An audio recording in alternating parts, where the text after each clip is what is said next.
Le projet Migrant est une campagne d'information sur les risques et dangers de la migration irrégulière. Nous informons les migrants potentiels qui se préparent à aller en Europe sur les risques et dangers de la migration irrégulière. En premier lieu, nous les informons également sur les opportunités locales existantes au Mali, sans oublier les procédures d'adaptation de visa pour ceux qui veulent aller par la voie légale.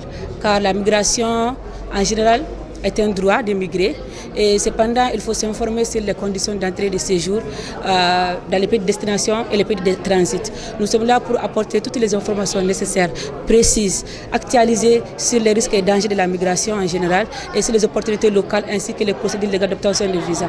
Le projet Migrant, depuis cette année, nous avons ouvert un volet éducation.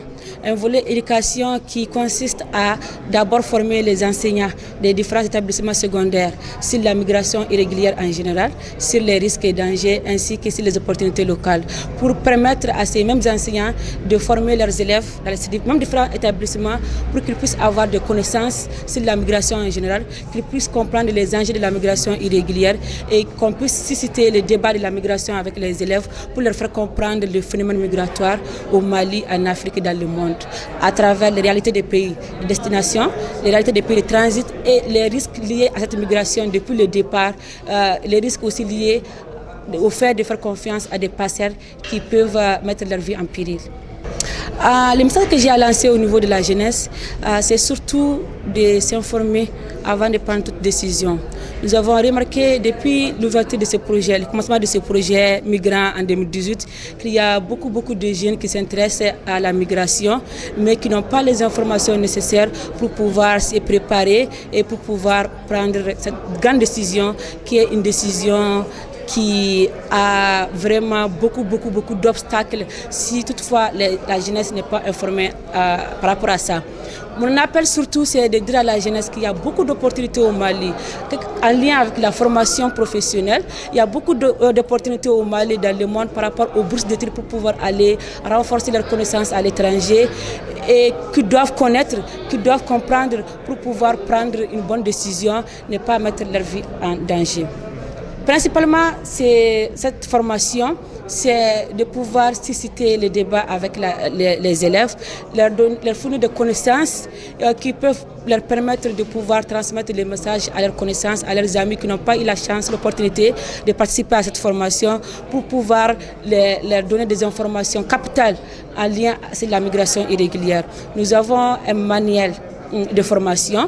Nous avons déjà commencé la formation par visualiser une vidéo qui parle de l'histoire d'un jeune migrant et dont l'histoire, le titre même c'est Au-delà du rêve. Ils ont visualisé la vidéo pendant 30 minutes et dans cette vidéo, ils ont compris les facteurs qui ont poussé les jeunes à partir en Europe. Ils ont aussi compris tous les risques pendant le voyage, ils ont compris tous les risques par lesquels les jeunes sont passés.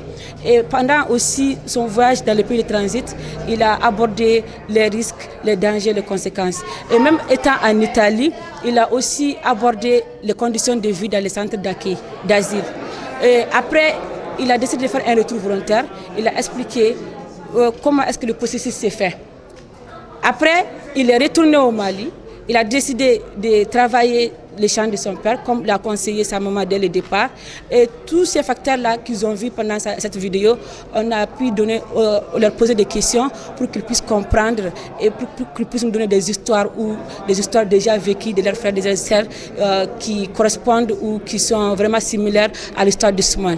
Et j'étais très surprise de voir que ces jeunes sont déjà informés de la problématique en lien avec la migration irrégulière. Ils ont donné des histoires de vie qui sont très pertinentes et ils ont compris que c'est un risque dont ce n'est pas la peine en fait de s'y donner. Et maintenant, à travers cette formation, ils vont aussi avoir des informations sur les réalités des pays de transit. Comment est-ce qu'il faut chercher un visa? Quelle est la différence entre la migration irrégulière et la migration régulière? Quelles sont aussi toutes les politiques migratoires de l'Europe? Ils vont avoir ces informations dans ces livrets, ils vont les lire, ils vont les comprendre, ils vont les étudier. Ça va leur permettre, même si ceux qui vont avoir le bac, pour décider de partir à l'étranger, ils vont déjà comprendre le processus, comment d'abord chercher un visa, comment, une fois arrivé en Europe, chercher une carte de séjour, un permis de séjour et tout le processus qui s'ensuit. C'est une information capitale qu'ils doivent comprendre et qu'ils doivent transmettre à leurs amis, à leurs connaissances. Il y a plusieurs facteurs. D'abord, il y a les facteurs de pauvreté. Il y a d'abord les facteurs aussi des conflits, des guerres. Surtout au Mali, depuis 2012, le Mali fait face à une crise sécuritaire multidimensionnelle, surtout au nord. Beaucoup de jeunes décident de partir parce que les conditions ne sont pas réunies qui puissent leur donner des opportunités de rester. Quand ils partent là-bas, ils ne savent pas comment procéder à la demande d'asile, comment est-ce qu'il faut avoir d'abord les preuves réunies qui démontrent que dans votre pays, vous êtes persécuté, dans votre pays, il y a un conflit qui vous empêche d'y rester pour pouvoir bénéficier de la protection internationale. Beaucoup aussi peuvent partir par plaisir parce qu'ils voient par jalousie.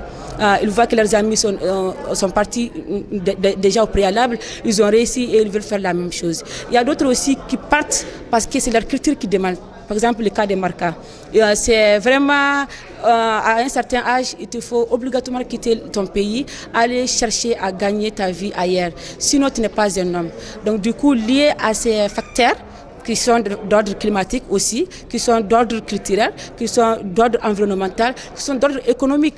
Tous ces facteurs peuvent pousser les jeunes à partir. Mais il y a beaucoup de jeunes qui ne sont pas informés sur les opportunités d'emploi et de formation que le Mali offre à ces jeunes pour pouvoir gagner leur vie dans leur propre pays. Et ces opportunités, nous leur donnons la chance de les connaître et de pouvoir les explorer.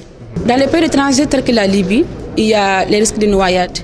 Les jeunes font confiance aux passeurs qui, depuis le départ à Bamako, partent souvent jusqu'à Gao.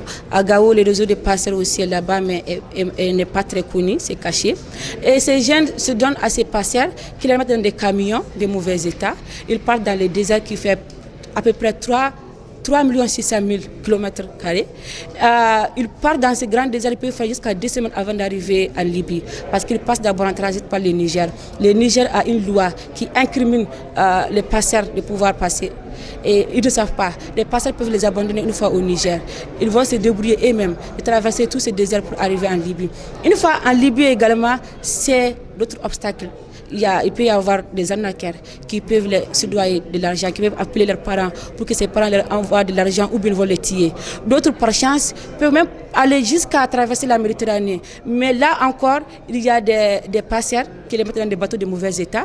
Arrivés au bon milieu de la Méditerranée, le bateau peut tomber en panne. Et souvent, ils font jusqu'à 10 jours avant d'arriver en Italie. En Italie également, il y a la politique migratoire européenne qui empêche aux jeunes de partir irrégulièrement. Il y a un système de surveillance par les gardes-côtes depuis les côtes libyennes, que si ces gardes-côtes vous interceptent et que vous n'avez pas les papiers requis, ils vont vous mettre dans des centres de détention. Après, ils organisent votre voyage pour vous faire rapatrier.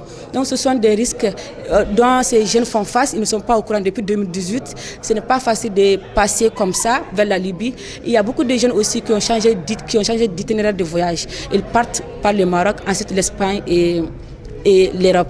Et même là, au Maroc, il y a eu plus de 110 000 migrants qui ont été rapatriés parce que le système de surveillance de ces mêmes gardes-côtes se renforce au Maroc et en Libye. Ce sont des informations qu'ils doivent connaître au préalable, sinon ils vont donner leur argent à ces passeurs qui vont les bouffer et par finish, ils ne pourront pas avoir accès à l'Europe. Et la plupart, c'est les retours forcés, souvent les retours volontaires, souvent même les rapatriements.